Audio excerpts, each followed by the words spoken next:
শোকের আবহে দেশ। এর মধ্যে আরো এক অঘটন সংঘটিত হলো মহারাষ্ট্রের পুনেতে। পুনের ইন্দ্রায়ণী নদীর উপরে থাকা সেতু ভেঙে পড়ার ঘটনায় চাঞ্চল্য ছড়িয়েছে বাণিজ্য নগরীতে। বিমানের পর এবার সেতু ভাঙার ঘটনা গুজরাটের পর এবার মুম্বাই। সেতু ভেঙে নদীতে 25 থেকে 30 জন, প্রাণহীন 6 জনকে উদ্ধার।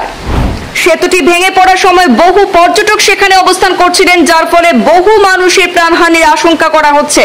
বিমান বিভীষিকার শোক কেটে ওঠার আগে আরো এক শোকাবহ অঘটন সংঘটিত হয়েছে দেশে।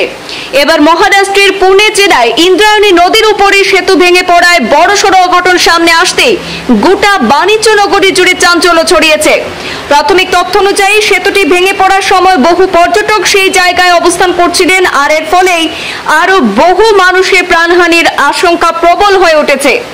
এই ঘটনাটি ঘটেছে আজ রবিবার সকালে, যখন হঠাৎই সেতুর মাঝ বরাবর একটি বড় অংশ ধসে পড়ে, তাতে নদীতে পড়ে যান অনেকেই। দুর্ঘটনার পরপরই স্থানীয় প্রশাসন, দমকল বাহিনী এবং এসডিআরএফ এর দল সেখানে উদ্ধার কাজ শুরু করে। এখনো পর্যন্ত বেশ কয়েকজনকে উদ্ধার করা সম্ভব হলেও বহু মানুষ এখনো নিখোঁজ রয়েছেন। প্রত্যক্ষদর্শীরা জানিয়েছেন যে সেতুর উপর অতিরিক্ত ভিড় এবং দুর্বল অবকাঠামোর জন্য এই কারণে সেতুটি ভেঙে পড়েছে। তবে দুর্ঘটনার প্রকৃত কারণ এখনো জানা যায়নি। সেই প্রকৃত কারণ জানতে তদন্ত শুরু করেছে প্রশাসন।